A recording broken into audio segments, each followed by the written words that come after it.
us today for our webinar on navigating difficult issues in your SART work. And so thank you so much. I'm going to go through a little bit of housekeeping before we get started. And I do want to first of all start off by apologizing that I realized that I was informed today that in the pre-webinar emails that the link wasn't being sent out each and every time. And I do want to apologize for that, and thank you all for still managing to come on today. And I know that there's many people who will be listening to the recording of this, and I also want to thank you for still taking that time to join us. As you'll see, all of your phone lines will be muted for the entirety of this webinar. It just kind of helps be a little bit cleaner on our check-in. So if you do have any sort of questions, please chat them in. My colleague Madison Cutler is here with me, and she will be monitoring the chat and making sure that everything is answered both in terms of tech and in terms of programmatic sort of stuff. If we happen to not get to anybody's question during the webinar, we will make sure to reach out and follow up with you after the webinar. You can also, if the chat isn't working quite right for you, please email us at svji@mincasa.org. And that email is also being monitored, so if you have any questions, we can also work through things that way. This webinar is being recorded and will be sent out afterwards, and any sort of materials that we talk about will also either be linked to or sent out afterwards. So you can come back and listen to this as many times as you'd like, because I don't know why I rewatched that. I don't know where I was going with that. I apologize. All right, so those are like the little tech things. We also will be turning off all of the videos as they come on, just so that you know that. All right, and also, so this webinar was listed as 90 minutes, and I am hoping that we are able to get through this material in just about an hour. I know that this week is often a short week for people, and I want to make sure that you're able to use all the time that you can to do the wonderful and important work that you're doing. So, all right, so this is who I am. I'm your presenter today, Jolene Engelking. I'm the Rural Projects Coordinator at the Sexual Violence Justice Institute, which is a program of the Minnesota Coalition Against Sexual Assault. And through my work, I am funded by the Office of Violence Against Women to provide training and technical assistance to rural grantees and to other folks who are working on SARTs around the country. And so at SVJI, what we do is we really work with communities to help to improve the response to sexual assault. And most often that is done through SARTs like we'll be talking about today, but we're also able and willing to work with you on any sort of collaboration that you might be working on, as well as really help to improve advocacy as well as other things related to sexual assault. So please just always, we're here for you as a resource. That is why my whole job exists, and I'm so happy because I think I see some names that were at the new grantee orientations this last week in New Orleans. And so if anybody was there, if I met you in person, great to say hi. If not, I'm sad that I didn't get to meet you, and please stay in contact. So today, I'm going to go through a few of the common situations and most common questions that we hear from teams and coordinators when it comes to SART work. I would say that the three main questions that we're talking about today probably are about maybe 50 to 75% of all of the TA questions that I get. And so I want to kind of take a little bit of time to talk about some of the ways that those situations can really appear on teams, and what are some of those common go-to strategies that we work on with teams. Well, knowing that while these issues kind of come up in most communities, that really sometimes the strategies and the response does have to be tailored to the unique fit of the people on your SART, and what are the other things that make your community really unique. And so while these are going to have some generalities, please know that we're also always willing to talk to you offline to figure out what strategy might work best for your team. So that's what we're going to be doing today.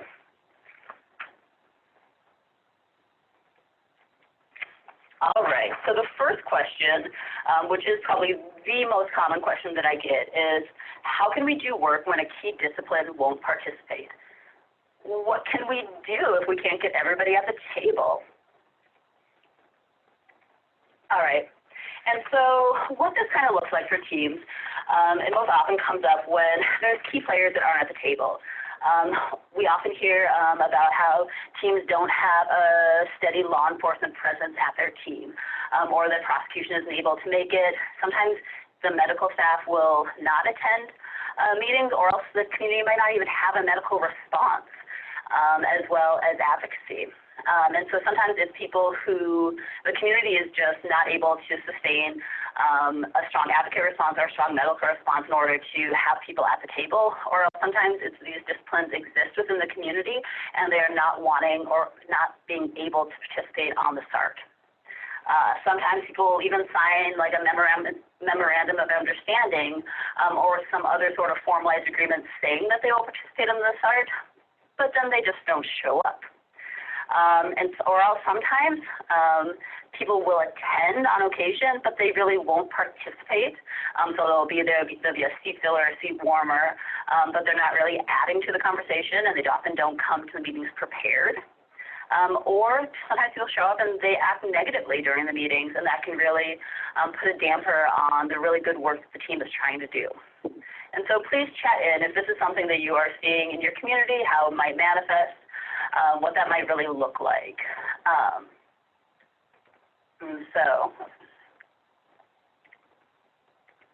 All right, so this is one of the scenarios that we hear about quite often, and I'm going to read it, and then I would love it if you chat in what some of your ideas might be for this. I will read it to you. Michelle is a SART coordinator. She's had several members come to her expressing frustration with the same coordinator on the team. The same coordinator has a very strong personality and often shuts down other people in meetings. The same coordinator has also held up several projects the team wanted to do. Michelle is worried about losing both team members, and also she wants to maintain that relationship with the same coordinator. And so if you're Michelle in this position, what would you do? So you're having a team member who is showing up to meetings, but really kind of causing harm and not really being a good team member. So what would you do? Please chat that in. I'll give you just a minute.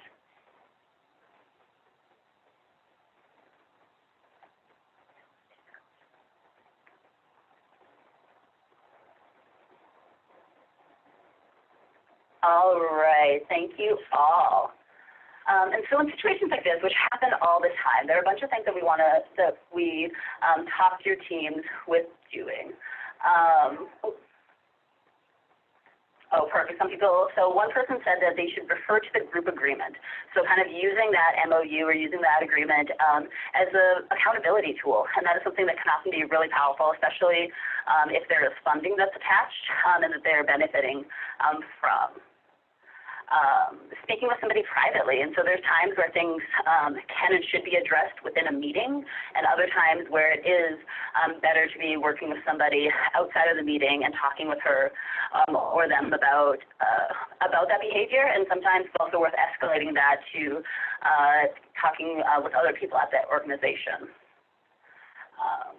And ground rules, developing ground rules, and if that is something that you haven't done as a team, I would highly suggest taking a little bit of a pause in what you have been working on and really kind of coming to some ground rules. And I think that sometimes people feel that things such as ground rules can feel like childlike, or that they're not really professional, that as professionals we shouldn't need to have rules about how we're communicating with each other. But I've found that teams that have ground rules and who really abide by them and keep using them as an active form, an active tool within their SART, can often have better, stronger communications because you're able to talk about these agreements that you've had. And then as well, when you have new team members, also making sure that they're truly aware of what those agreements are. And so, yes, so both to the broader question of what can you do when a key discipline won't participate, as well as talking a little bit about this case in particular. Here are some of the most common strategies that we talk about with teams. First of all, we think about maybe trying a different route. So if all those things that you've already kind of talked about have failed, like if talking to her one-on-one isn't really working, or if you've tried to reach out over and over and over again to a discipline to try to get them at the table, sometimes you got to try a different route. Try a different person at the agency. Maybe it's somebody who you have been trying to talk to the emergency department director, and you're realizing that there's somebody else that you might be able to try instead, in order to have an in and to really have that discipline be present on your team. Different person on the team trying to engage. Sometimes the coordinator or the coordinator's home agency isn't going to be the best person, or they might not have the best relationships to really move things forward. So sometimes having maybe somebody who's in a position of power, somebody who has a really strong presence or relationship on the team, is able to go in and form that relationship instead. And as somebody had mentioned, referencing back to the agreements, go back and think about and talk about what people had agreed to do when they said they're going to be on the team, and work through that. Let's see. All right, another way. So if it does not work to try a different route, or perhaps there are some communities and some disciplines and agencies where there's no one else that you could try. One of the things that we work with teams and coordinators on doing is speaking different languages, coming to that team or that discipline or agency or person in a different way. And so sometimes that's publicity, either good or bad. One of the things, which is not something, we do not necessarily advocate for public shaming. I just want to be very clear about that. But sometimes what really works for communities is having really good press about the great work of the team, having a news article done with, great pictures and everything showing that all of these members of the discipline are working together. And then what we've heard often happens is the discipline that isn't participating will call up and be like, hey, why am I not invited to the table? And that's when you keep that door open and you let them in. So sometimes using that publicity can be really helpful. There are also times where communities have had large-scale cases or something negative come out in the press, and as the team using that to capitalize on that and to hopefully get that other agency at the table. All right, and also sometimes data and research can really speak to people. For me, as just on my humanist level, I really wish that people would just come to a SART wanting to do good work simply because victim survivors need us to do good work. And for most people, that is what brings them to the table. But there's also other times where people really do need that empirical data or something saying that something is best practice to help them participate. And so we are also always able to help you find information like that, to help you speak their language, or to help show what the real benefits are of SART work or of a specific way or strategy in your response. And also really talking to them about how it will improve their work. Once again, I believe that SART work is really about keeping victim survivors centered, and that the work should, for the most part, truly be aimed at benefiting the needs of victim survivors and the community. But they do also have that amazing benefit of streamlining your own work and your own response. And so talking with people about how being a part of the SART can really improve their day-to-day work and really help to increase efficiencies, as well as to kind of have other people take some of the weight off of them. So those are just some of the ways we work with people to help speak another language or come at things from a different angle. And then so we really want people to be able to have all the people who need to be at the table. So we would love it if people could have advocacy, if they could have medical, law enforcement, prosecution, if their community has corrections or probation, and then also any sort of major points of disclosure, and also different community-specific partners who might be there, such as campuses or county officials, things like that. We want everybody to be at the table. But when it comes down to it, you can't force people, and there's going to be some communities where things can be really, really hard and difficult to get them there. And those are the communities that we work with where you sometimes will hear them talking about how you just have to wait until that person isn't elected anymore or until they move, which isn't a very hopeful thought. But truly, I want teams to think about, like, what good work can you do without that person or without that discipline? And so with that, it's really, as a team, thinking about how do you define what meaningful impact can be. If you don't have prosecution at the table, if they are not willing to participate, what can justice and access to healing and justice and accountability look like on your team and in your community? And so with that, you're having to think about, you might have to change the scope of some of the work that you're doing, and you might have to be creative and inventive, but really thinking about what that meaningful impact can be, and what changes are still then within your power and within your scope. So, Madison, has there anything came in through on the chat that you'd like to add in? We have one question, but I think I'll wait till the end. Perfect, thank you. All right, so that is the primary question that I get from SARTs. That alone is probably about 40% of the time that I work with teams, is that they are having a hard time just simply getting people to be solid, active participants on their team. And so I hope that helps with some of the strategies that we talk through with people. And if those don't work, then we get very extra creative and dig deep into community history and those very unique and specific things that happen in a community, and try to think about different angles and different specific people that we might be able to work through, as well as really having that last part of what work can be done if you don't have a key player at the table. All right. And so the next major question that we get is never, ever phrased like this. This is my interpretation of a bunch of different questions that we get, but truly is, how can I get my team to do systems change work?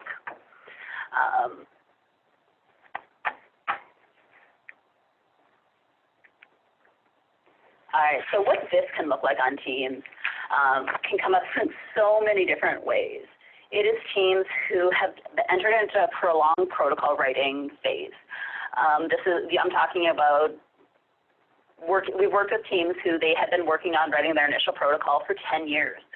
And it is really hard for people to maintain momentum and to really stay invested when you've been working on a very specific task for so long. And so then it kind of pulls out of really being in any sort of systems change, and it just keeps entering into like this repetitive cycle of protocol. And that can be really hard to maintain and sustain. It also can look like teams wanting to disband when not writing protocol. We've had a lot of teams who are like, they spent their good year and a half, 2 years writing their protocol. They got people trained, got it all printed, it's all launched and out in the world. And then they think the work is done. And I will say in most communities that is not the point where it needs to be done. And while there are some communities I think that might need to be using that as a strategy due to their own unique fit. At the same point, I was just talking with a community a few weeks ago, and they said that they're writing their first protocol right now, and every time that they start to have a conversation, she said it's like an onion. They start to unveil different things that they need to be looking at in the future, and they start to see new areas where they want to grow, want to learn about, and that victim survivors need them to be doing. And so I think that to me is the most beautiful part about protocol writing, is that it is generative. It does create new things and shows you new ways that the team can keep working and improving. It can also look like what we call like a shiny object fixation. And so teams who find something where it's distracting them from what their mission of their work is.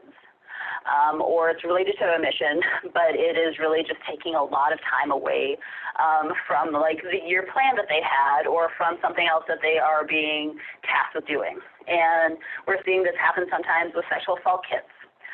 where those are an amazing, wonderful tool for, and there's been a huge increase in like closed case prosecutions and things like that. There's also a lot of teams who they are devoting all of their time to focusing on that.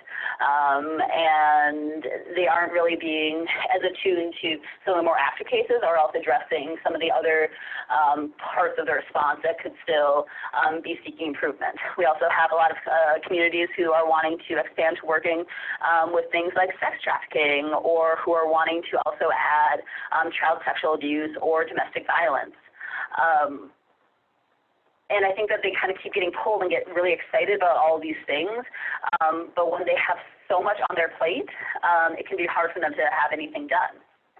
We're also seeing an increase in communities who are really wanting to start to do either community outreach or prevention work, which are amazing tools and strategies that the anti-sexual violence movement needs people to be doing. But we always want people to be thinking about, is that within the scope of your SART, and are the people in your SART the people best positioned and best able to do that work? We also have people who just want to do training after training after training. And I love a training more than most people should. I find any sort of training fascinating, and I can glean things from any sort of training.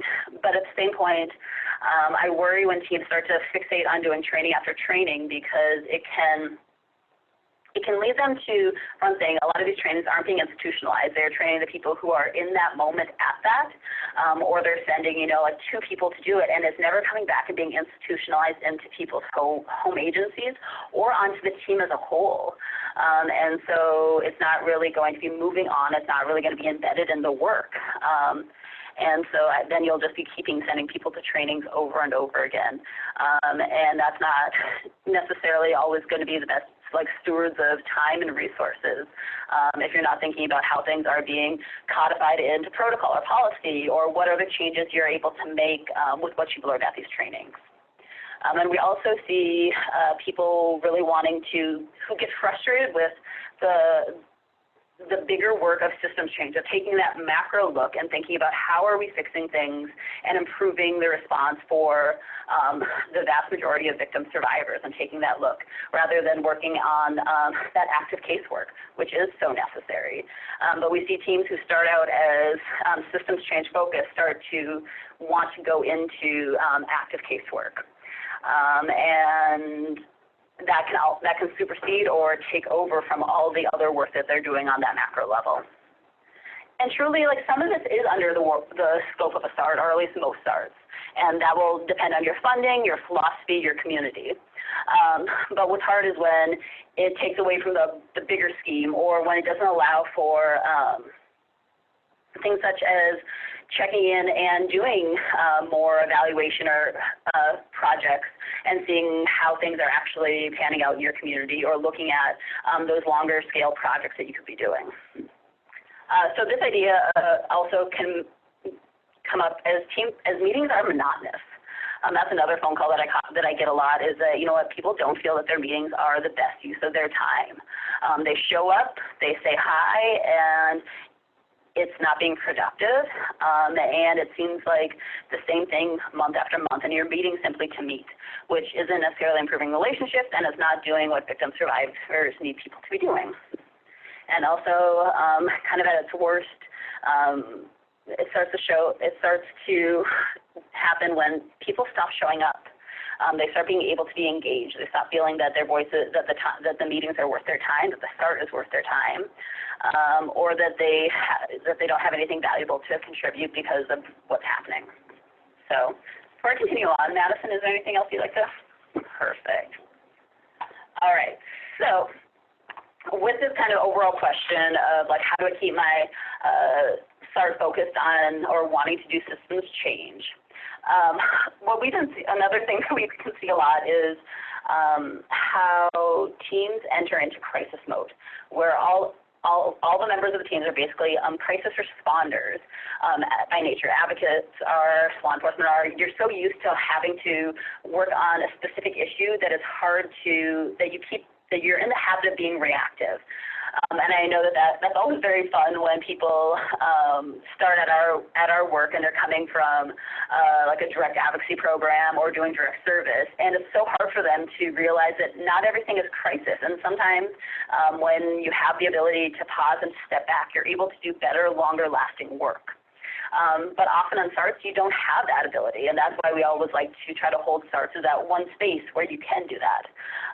But even within SARTs, we see teams that start to be so reactive instead of proactively thinking about the work that can and should be done. And so in this scenario, I started writing a protocol about 18 months ago. Just when they start to get closer to finishing, things just keep coming up. They find new research out there with new promising practices, so they want to go back and revise different parts of the protocol. They've had a few high-profile cases that have led them to have like several meetings focusing in on that. They also have in their community some other trainings that are going on, so they've canceled a few meetings or they've went to that and try to come back and talk about it. And most recently, the advocacy agency got a trafficking grant.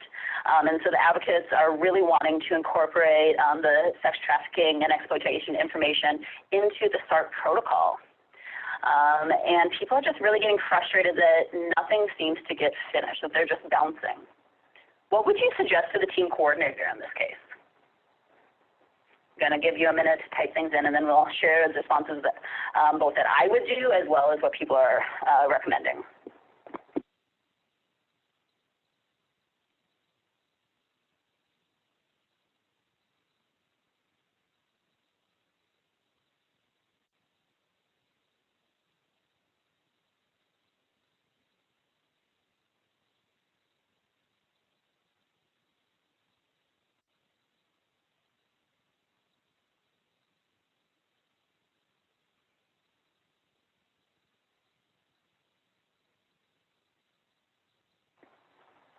All right, thank you all.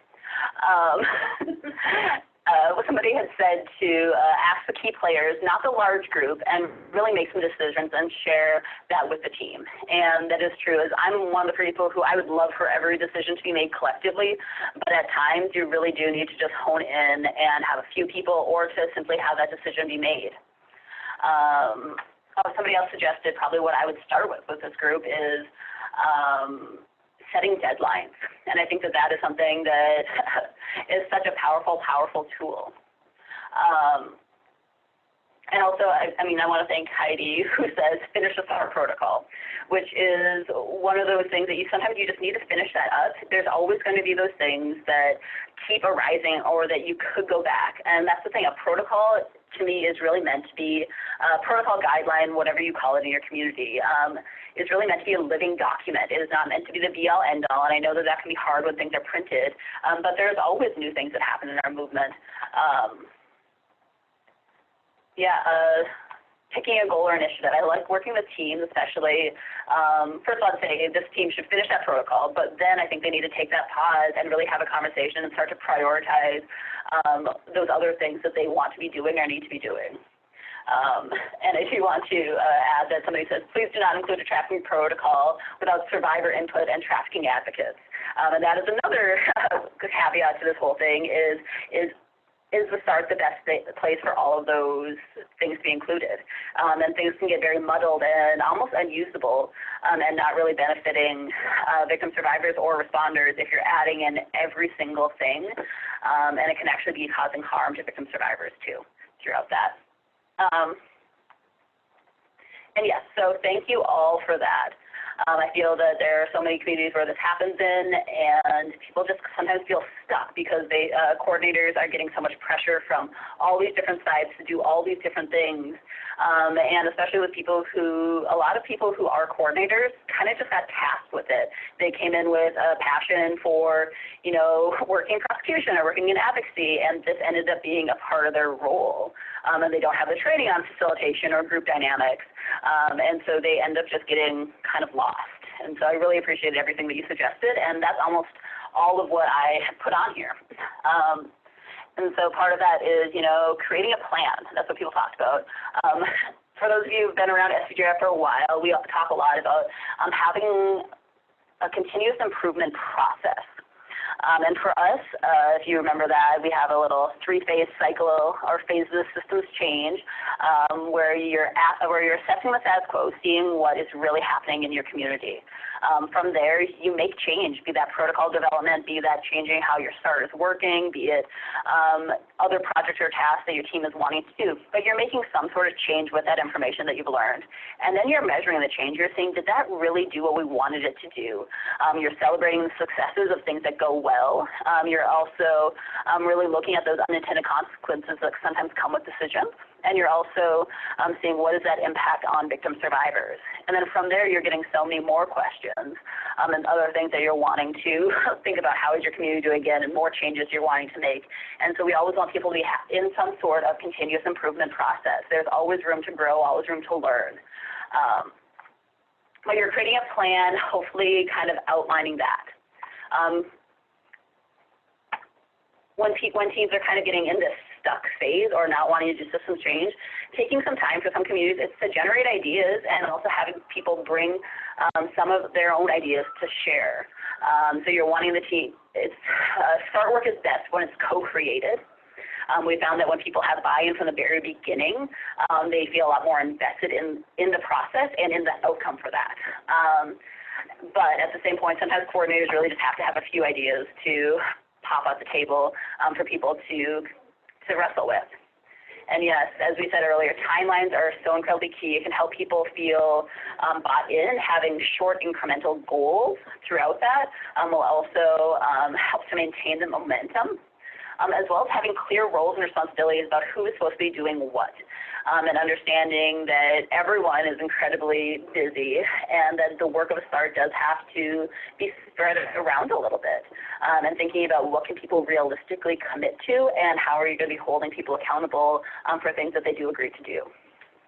As I said, one of the things that we also work with teams and coordinators on is really understanding the ideas of motivation and the life cycles of groups. And there's going to be times where if a SART has been around for 10 years, that they might need to take a little bit of time to recoup and regroup and have a restart. And I find that one of my favorite things to do is having those like restarting like half-day or day-long retreats to really kind of get people back on board and really focus in on what the team is doing. And with that, you're going back to the basics. You're talking about always going back to what is the mission of a team? What is the purpose and the vision? And for some teams, the purpose or reasons they started 5 years ago, they've met that goal and they've met that vision. And now they're needing to think about what is this next phase of our SART or our team going to be looking at like. And also always going back to the mission. So with some of these shiny object conversations, is this within the scope of your work? We've worked with a lot of communities recently, over the past probably a year or two, where the SART is wanting to get more into working with opioids. Because that is a huge issue in their communities. But really thinking about, is the SART the best place for those conversations to be happening, or are there other people and other groups within your community that you can partner with, or to send a representative to, or to help them in their work? So always thinking about like, what is the scope and mission of the work that you're doing? And there's also times, especially when meetings and teams start to get monotonous or when they start to really struggle with moving anything forward, that it's kind of time to maybe consider your team structure. Thinking about, should you have subcommittees? For those communities that are really pushing to do active casework, I keep suggesting, and it ends up working for most communities, that they form a subcommittee. Or if trafficking is something that would work for your SART to do, having a subcommittee so that isn't that both the sexual assault and the trafficking and exploitation are having times allotted to them where that you can talk about those differences and really be attuned to those different needs. So some subcommittees are some of my favorite things. You're also thinking about changing the frequency of your meetings. You've been meeting for 10 years every month, and maybe it's time where you start to think about maybe meeting once a quarter or every other month would be really beneficial. Or maybe you have everyone come together only once a quarter, and then you have some of those key disciplines come together every month to do some of those more ongoing work. So it's really the best use of people's time. And you're also wanting to think about the format. Is this working right? Is the location being best? Is it the right amount of time? And so I think that that's one of those areas of making change that sometimes people forget about, is that you have to sometimes make changes in your own work. You're assessing the own work of the SART and thinking about, are we doing the best that we can, and are we meeting everybody's needs? We've also worked with some SARTs where you're also wanting to think about, if you were to adjust some things in your format, would you be able then to have other people at the table? We've been hearing about teams who are starting to consider meeting in the evenings because that works better for some of the more culturally specific communities in their areas. And so in order to have them at the table, they've adjusted their time. And so all of these different ways, depending on the circumstances, are some of those like go-to strategies for working through that difficult or stuck conversation. So, all right. So then kind of the third aggregated question that I get most often is, how can our team work through a difficult case? We hear about this happening a lot in all sorts of communities, big and small, about how a case or a series of cases, series of assaults that have happened can really throw off the balance in the work of a team. And this can mean a lot of different things. And I don't like to use the term difficult, but it was the best that I could come up with in that moment. But it's really talking about things that are high profile. When a community has somebody who's in a high place of power within their community, or if an assault is particularly egregious, or just gains a lot of publicity for whatever reason.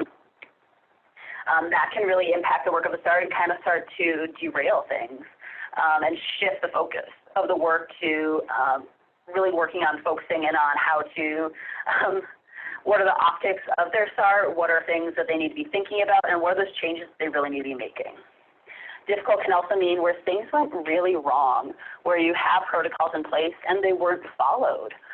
Where things everything seemed to fall apart, and it caused great harm to a victim survivor, and it also really did not help the community have any sort of accountability towards for the offender. Difficult can also mean when everything went really, really well, like the team was on point, they followed everything they needed to do, but there was still no conviction. And around that in particular, there can be a lot of heartbreak and a lot of emotion that is attached to that, and a lot of anger.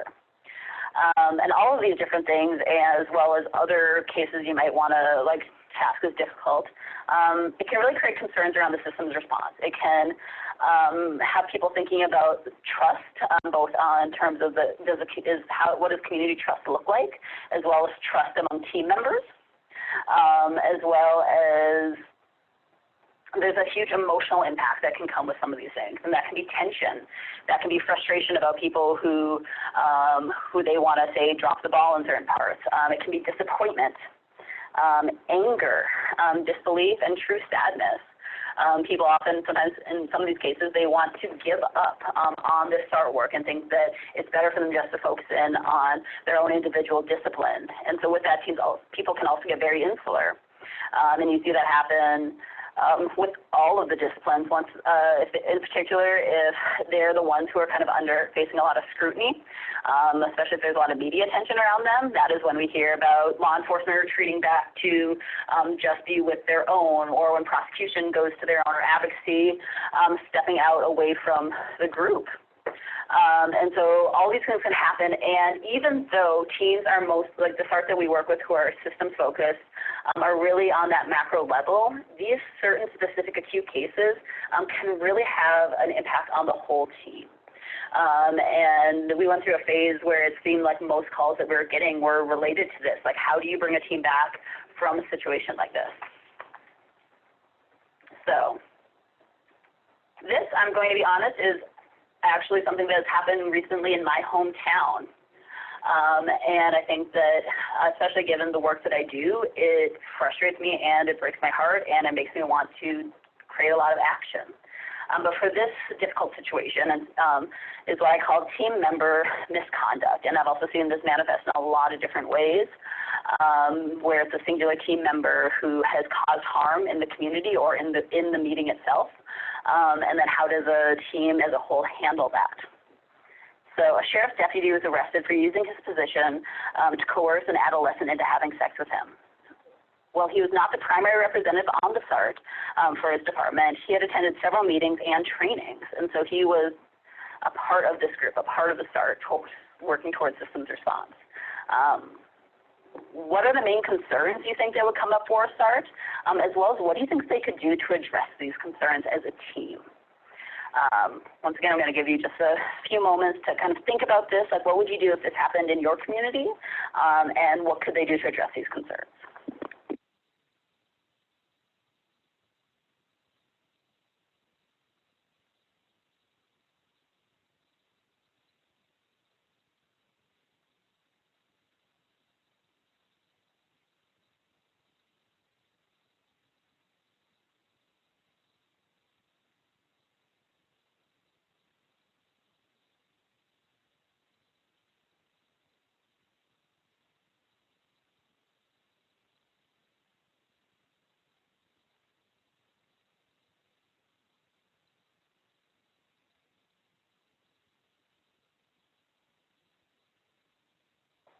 All right, thank you all. So for that situation and for other situations that we kind of have talked about, so somebody checking in. So some of the concerns are things such as bad publicity, undermining the mission of the SART. And one concern could also be a complete loss of trust in the SART from current and future victims. I think that would need to be publicly addressed, maybe with a PSA of some kind or a letter to the editor in the local newspaper. Yes, and I agree with all of those things. I think that with all of it, I think that the first step is really kind of opening it up and creating a space for dialogue. Where people can actually talk about what the concerns are really in the community, what they think that the response should be as a whole. Are there going to be parts of this where it is for their own community-based political reasons? Is it better for people for this to be responded to as a SART as a whole to show collective strength, or is it going to be better for certain reasons to have team members or individual disciplines comment on this on their own? And there's probably going to be some disciplines, depending on how they're focused on it, where they're not going to be able to do a public comment. But really kind of facilitating a discussion or activity to surface those feelings and concerns. I will say if you do something like that, which I find to be very, very valuable, you do want to make sure that there's action that's taken at the end of it. Because I know that I've been to many meetings where we've had like all these concerns raised and bubbled up, and you start to feel all that emotion, and then nothing is ever done with it, and that is almost worse. So everything is then raw, and you're just like, what do I do? But as a team, really thinking about what are those next steps. I think with some of this, it's also taking the time to discuss what justice and what success look like for all the individual disciplines and for people on the team. I've worked with some teams where truly their definition of justice or success is in convictions, and that is the bar and the metric that they use for success. And so in those communities, I often hear that they get very frustrated. In other communities, what their version of success is hearing victims, survivors say that they have more positive, that they feel better about the overall criminal justice response and how they were treated in that. Some people also think that more reports are a sign that they're really doing something good within their community to kind of bring people to the table. But a team has to really discuss what does justice really look like and what does success look like in their communities. Teams also, I think I've worked with some communities where something really big has happened, and they go maybe 2 or 3 months without ever talking about it or addressing it, and then it gets really awkward, and then people get frustrated behind the scenes, and then it blows up. And so that is my one recommendation: if something happens within your community, in your team, to address things in a timely manner. To not necessarily, this is one of those times where it is better to almost be reactive. You're wanting to take that moment to address things so timely before more harm can be caused and before the tensions can bubble up further. And really using, so depending on what the specific circumstances were, this could be really to seize this opportunity as a time of growth. We're not saying, like, even if harm was caused, you can still use that as a learning experience for the team. I think that this is a wonderful time for teams to be mapping your response. If you've heard me talk before, you'll hear me talk about how systems mapping is one of my absolute favorite things to do with communities, to really have them think about from a victim survivor's lens, what happens to them from the moment they enter into the system at all these various different points. And what does the victim survivor feel, as well as what are those steps and gaps and areas of knowledge that responders need to know at different points. So I think this could be a good time for that. I think that it's also a good time to create an ongoing training plan. I mentioned, and thinking also though about how are you going to be institutionalizing that training that has happened. Using some of these difficult cases to pinpoint areas for strengthening those individual practices, the agency policies for each of the disciplines, the interagency protocols that you might have, as well as strengthening those collaboration points. And for some things, would it have been better if you would have been able to have quicker communication between prosecution and law enforcement, or to have advocacy there earlier or more often within the response. So really thinking about how are you handling things at all those levels.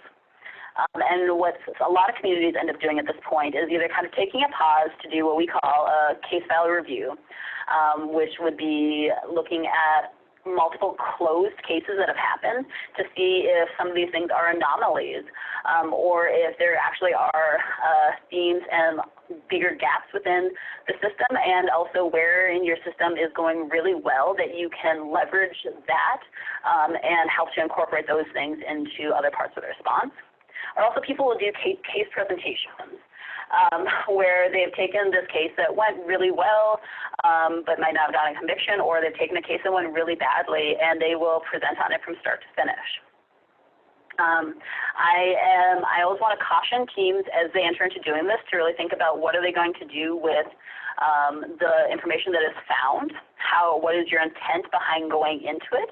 I feel that for teams, this sometimes happens where they want to point a finger at a specific person or agency, and I feel that can be really detrimental to the ongoing work of the team, that there are other ways to bring that issue up without necessarily doing a case presentation in that way. They also can be incredibly powerful tools if teams are able to identify information and action steps from that.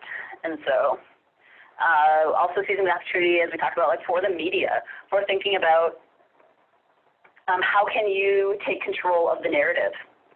And what can you use, be it, as somebody said, for a letter to the editor, or some sort of public service announcement, or some way to regain community trust. That is one of those areas that I'm really excited to look for, like in my own current grant period. I really want to think about what is the role of SARTs in rebuilding community trust in the criminal legal system, and how are we also creating responses, and how are we creating access to healing and justice for those victim survivors who, for valid reasons, aren't able to enter into, or who choose not to enter into the criminal legal system. And so with media, I would highly recommend having a shared plan on your team about what that will look like. If it is a press announcement, if you are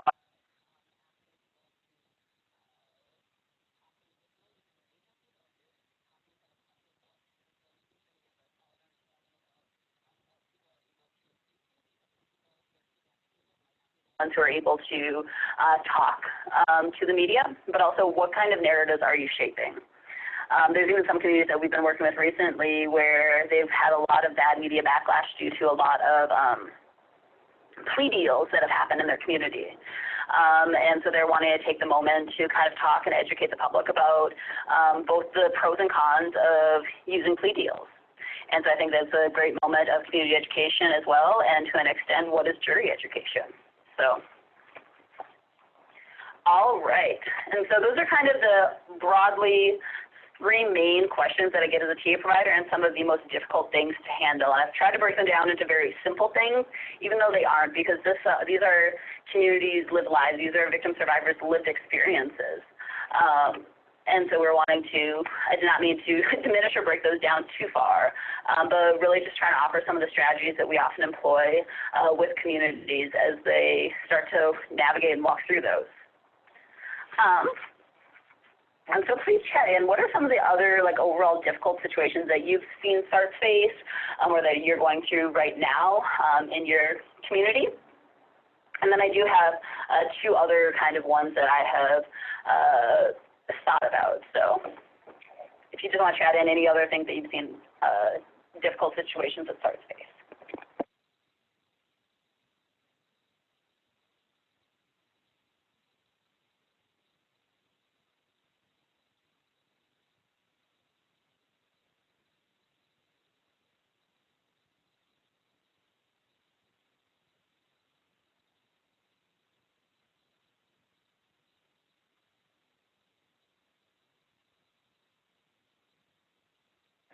All right, thank you all for chatting things in. Madison, what has been coming through? So one of the first questions we got was, my SART regularly, though respectively, disagrees about confidentiality issues. For example, if a survivor decides they don't want an exam, are the nurses required or allowed to tell this to law enforcement when asked? Or does HIPAA not allow for this? None of our disciplines seem to can answer the question confidently. Who should we reach out to for this?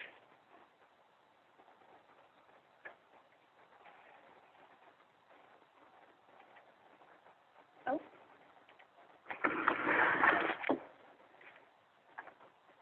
Perfect. All right, thank you for chatting that in. I was trying to pull it up so I could read it a little bit better for myself, but I am struggling with technology. And so yes, I'd say that SARTs and confidentiality is often one of those bigger questions that we get, and so that's why I brought it up as one of my other difficult scenarios, which we might go through here in a minute. For this question, I would actually want to pause and talk to you offline about it, but if people have any specific ideas for them based on what Madison had read, I would appreciate people sending that in. There we go. All right, Madison, was there anything else that kind of came up as people saying were difficult situations in their communities? Yeah. So another question, our 8-month-old SART is feeling very criminal justice focused. This feels like we're not responsive to the needs of our community, who often don't report or don't want to report to law enforcement. How can we expand the focus of our team? We currently have SANE, a lot of law enforcement, prosecution, adult protection services, adult and child advocacy organizations, and victim rights.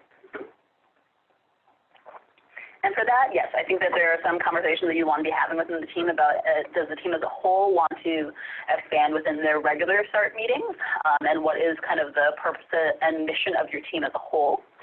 So this is a really good time to be talking about that. I think that adding in different culturally specific groups can be wonderful additions to the team. I also think that this also might be a good time to consider things such as advisory panels, because I know that there are some SARTs who they want to stay solely justice focused or systems focused. And I think that for that, to at least have some way of gathering information from either victim survivors or the community, or from providers who might not be regularly invited at that table, having advisory panels can just be a really huge benefit if you're able to really incorporate some of that information. So those are kind of some of the two very quick things that I would do. I also sometimes, depending on the community, it could also work to just invite people to the meeting. I don't necessarily recommend that for most communities, because I would want everybody to kind of have same understanding about what the purpose and scope of the SART is. But there's sometimes, if you feel that there's going to be enough resistance to doing that, though that could be putting people in a not safe or comfortable position depending on what you're asking them to do. But yeah, so thinking about what is the structure, what is the mission and the scope of your team, and if you're struggling to have members of your team really wanting to expand that, I think that that's probably going to be the best time to have some sort of subcommittee so that you can kind of use it as like information gathering, as a way to ease into maybe having a more community-centered or community-driven SART. I feel that anybody who is a primary point of contact could have a role on a SART. That can include in some communities, even like faith communities, or anybody else within like there's some communities who I've heard talk about like maybe talking to hairstylists or other people who people regularly confide in, and thinking about I do not also believe in inviting everyone to the same meeting, because having a 60 to 90 person meeting is completely unmanageable in my opinion, and I've seen so many teams struggle when they have teams that are that big. So really thinking about what kind of space are you creating for people to share input, as well as how are you talking with the team about what is the scope, and then how are you onboarding people when you do choose to add them on. All right. What else is there, Madison? A couple more comments. Just to kind of sum them up into another difficult situation would be when there's power plays among team members, such as advocates in law enforcement and hospitals, hospital and advocates. Yep.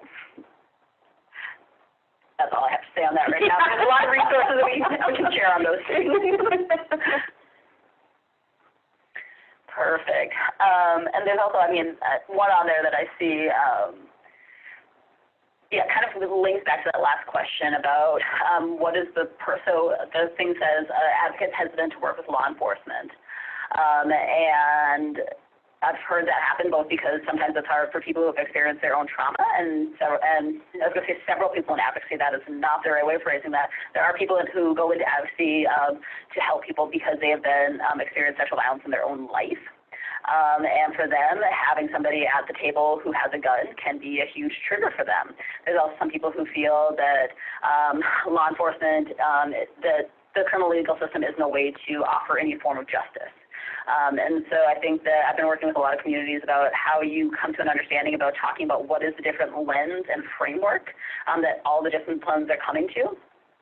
And how can you really have good, solid communications around the fact that we do have the different disciplines are coming at things from a different angle and have different priorities, but you still need to be able to work together for the betterment of victim survivors. And it's not, and that's, I think, at its core is that this isn't something we're doing just to have a nice meeting or to work better together. At its heart is because victim survivors need us to do better. For historically, the system has vastly failed victim survivors, and we're needing to come together and form a better response. So I'd say that sometimes in communities, when they keep hitting resistance, I think it's driving that message home, that this isn't about past tensions, this isn't about individual views on people or disciplines, that it's really about the need that has to have right now. And as the criminal legal system is the primary form of justice for victim survivors, we need to be doing all we can to help to create a sustainable and solid response. And so that's kind of just linking into that as well. All right. Yes. And so I have just two more little scenarios that I think we'll walk through, and then we should be getting down to here just a little bit early. And this is one that somebody kind of brought up, this idea of confidentiality. And I think that confidentiality and understanding of other people's roles and disciplines is something that teams need to both, like from their onset, set that up, as well as periodically have these conversations and make sure that people are having a same shared understanding about how you're coming at things from your own lens, but also coming together at a table to work collectively. And so in this scenario, in a team meeting, law enforcement and prosecution often talk about details of cases, including details about the assault, and identifying information about victim survivors. Sometimes this includes comments about the victim's character. As a team coordinator, both what are the issues you see and how would you address these issues? I'm going to mute for 1 second while people can do some typing, but really thinking about broadly, how do you handle when confidentiality isn't being adhered to within a team?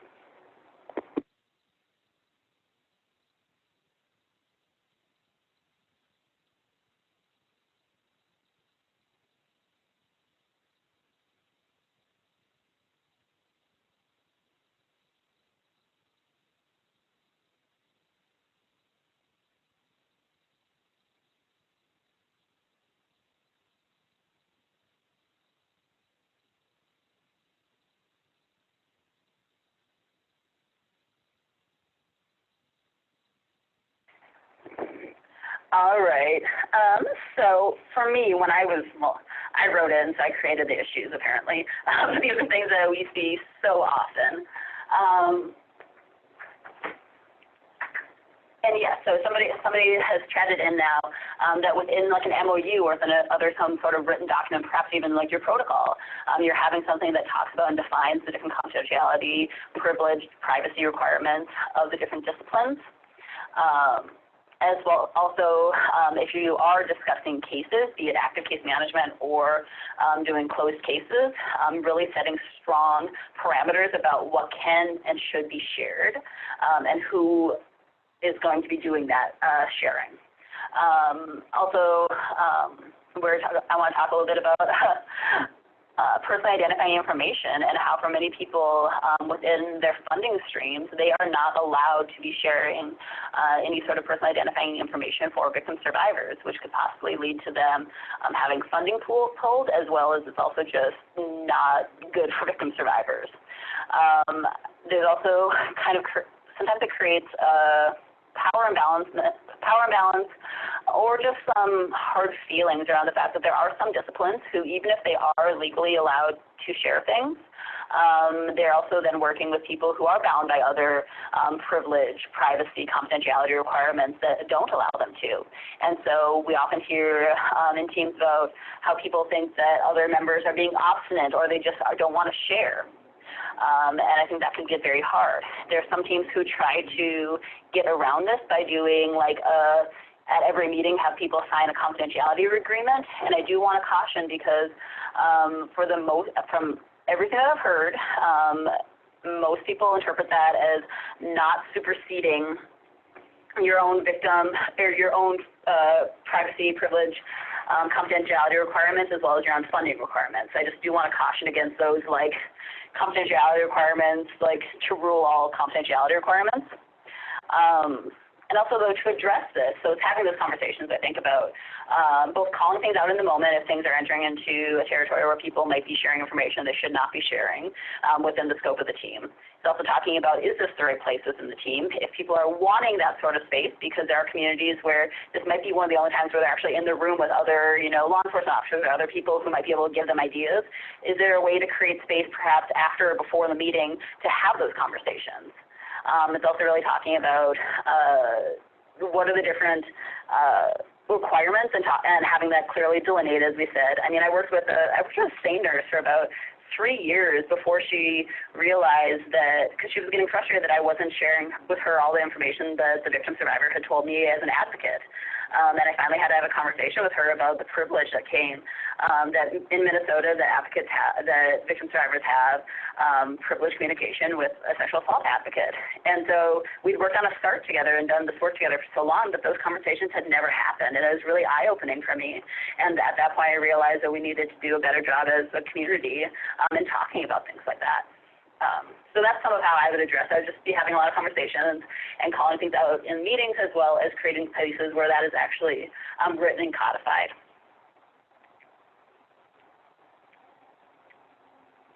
All right, and so this is like the final scenario that I had created, and thank you all for sharing all the other ways that you've seen difficult conversations happen within SARTs. And so this is just something that most people don't ask about directly, but we see happen all the time with SARTs. Both in SARTs that we provide, like regular THU, as well as those times where we just go work in a community once in a while. A team has a habit of getting along during the meetings, but has a few members who linger around afterward and talk negatively about other people on the team. Sometimes this is in a room, sometimes this is what we call like a parking lot conversation, where people gather and talk. This is now spreading into the meeting with eye rolling and shutting down of ideas from the people that they don't like. And so it kind of enters into almost like I do not like the phrase, but I'm going to use it kind of almost like a mean girl situation, where people are feeling ostracized, but they aren't actually addressing things within the meeting.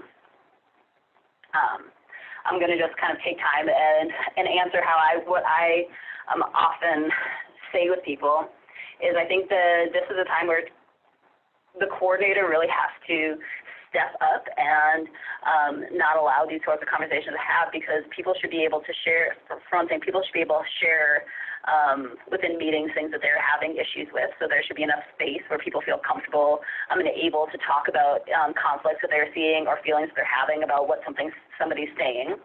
But also really developing a set of standards around how you're communicating, both with the coordinator and with each other. I think that I've seen this happen where very good ideas have been shut down because they don't like the specific discipline of who is bringing it up. And so sometimes it's also thinking and navigating about, like, are there other ways of working through that? Are there other ways that the coordinator can support these ideas or gather them outside? And I really almost put this in here as just as a caution for coordinators to really make sure that you're not allowing this, not creating this atmosphere where some people are being ostracized and where some people are overriding conversations, and also not creating a good team mentality. And so that's really all I had to say about that. I do have a little bit of time for questions. I didn't know if Madison had anything else that kind of came in. There are a few. Please feel free to chat anything in right now, or else you're welcome to email me or contact me at any point if there's more points of clarification that you might want, more tools that we have used or seen. There's a. So you had a question, just get chatted in. Certain members of our SART are very old-fashioned and stuck in their ways and how things are done in the past, 15 to 20 years ago, which were not victim-centered. But we have come a long way to where most are victim-centered. However, some individuals do not agree with the change. Suggestions on how to overcome this. That's tough. Madison's seeing my face right now. I know, I'm watching. I want to know what she's going to say, too. I feel that is something that I'd really like to learn a little bit more about, some of the true context about what is happening and what are the things that they are resisting. Because if it's certain things to protocol, if it's like trauma-informed interviewing or what it might be, I'd like to learn a little bit more about kind of that broader context. I think that there's also times where people have been on a SART for a long time, which based on community dynamics, this can be incredibly hard to do, but sometimes it is best to shift who the discipline representative is. There's people who, they rotate, so they'll only let somebody be on a SART for maybe a year, and then they'll bring somebody else in, which can be hard for continuity of the work, but it can also always be bringing in new ideas and new voices, and not have that idea that 20 years ago things were right. I think that's also acknowledging that people who have been on the team or doing that work for that long have a strong emotional attachment to it, and they have done such good things, and they have seen so much. And so really helping to hold up the good work that they have done overall. But at the same point, yeah, so I think kind of getting at the heart of what their issue is important, having those conversations, and potentially adding new players into the mix as well. I would also love to talk to you offline about this a little bit more in detail. Another thing, this question, and I think the team member misconduct situation kind of brought up for me too, is how we are individuals, right, responding as agency members. So what, especially when it comes to team member misconduct, what are those agency rules that led to this misconduct or led to this situation where folks aren't responding or the individuals aren't changing their, individual behavior? And it's like looking at that connection. Exactly. I also want to think about, as teams, related to what Madison just said, is what does team accountability look like, as well as how does accountability then link back to people's home agencies? And I think that's something that we don't talk enough about doing SART work. And so Madison will keep kind of holding all these questions that come in. Please feel free to reach out to me afterwards. I know that upcoming, I saw one of the things that were chatted in, we're talking about power differentials, and that is what is on my list of webinars that I would really like to do later, hopefully this spring. There's no set date on that yet. I really want to dive into the use of power within communities and within teams, and think about the different ways that we can really help to navigate through that, because it can be so hard. And so, yes, so please check out our website. I did put a few new resources up there very recently. For those of you who have been around for a while, we've been talking about how we are creating a new protocol template that is focused on a response to specific protocol as opposed to being discipline specific, which is very difficult for me to explain in just a minute, but that is now live on our website, so if people have been waiting for that, please download it, look at it, ask me any sort of questions you might need, and think about how you might be able to do some work with your teams under that sort of protocol template. There's also a few other new resources that are put on there. The new ones, just so you know, are the ones that look very weird. Their little icons did not quite turn out how I wanted them to on our website. We will be getting a new website here pretty soon, but for now, the new ones are the ones that look a little bit wonky. We also have our SART blog if people are wanting to sign up for that and to hear from us on a weekly basis about different topics. And then I've attached my contact information up there, and I'd love to talk with people about what's going on in your community, and we are also always available to do both phone calls, virtual trainings. I love sitting in on meetings from afar, and as possible, I love going into your communities and helping you in whatever way you might need. So if there's ever a possibility of a site visit, we can always do those conversations as well. And so I know that this was kind of a little brief overview and touch point on some of these very difficult issues that SARTs face, as well as some of the common strategies. And I know they probably didn't answer all of your specific questions, but at the same point, it's as much as I would love some sort of black and white answers to some of these, so much of it is really needing to be tailored to the uniqueness and the fit within your own community. But thank you so much for joining us today, and the recording and material should be probably sent out later next week, with this being a shorter holiday week for many of us. I just want to let you know that it probably will not be until later next week. So thank you.